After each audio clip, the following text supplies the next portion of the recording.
تمہارے کام میں دعا کیے گا، اور ماہ مبارک رمضان میں خاص طور اور شب جمعہ اس سے بھی زیادہ خاص طور.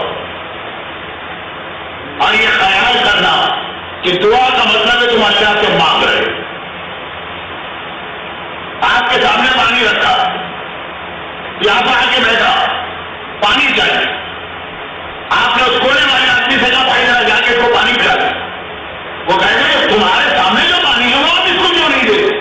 یہ نہ ہوگا، یہ کوئی دوا والا پانی ہوگا. دوسری بات، جو آپ کے بات کی جو مدعی ہے اس سے کہہ رہے ہیں کہ اس کو پانی پلائے. تو جب دعا مانگو تو اللہ بھی یہی کہتا. کیا مطلب کہ تم اللہ سے کہتے یہ چاہیے وہ چاہیے وہ چاہیے، لیکن جو تمہارے پاس ہے اگر کوئی آگے تم سے مانگ رہا اور تم اس حیثیت میں ہو کہ اس کو دے سکتے تو پہلے اس کو دو پھر اللہ سے مانگ. اسی لیے دعا کا پہلا اصول یہ ہے کہ جب بھی دعا شروع کیجیے سوائے ایک دعا کے، توبہ کی دعا، اس میں پہلے اپنے آپ کو یاد کرنا ہے کہ ہم سب سے بڑے گناہ گار. ہر دعا میں پہلے کسی اور مومن کو یاد کیجیے پھر اپنے لیے دعا کریں.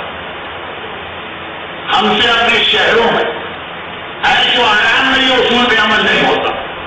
پیسہ چاہیے تو اپنے، کاروبار میں برکت ہو تو اپنے، مرحومین ہو تو اپنے. لوگ ناراض ہو جاتے ہیں اگر کسی نے کہا مولانا ہمارے والدین کے لیے فاتحہ پڑھا دوں.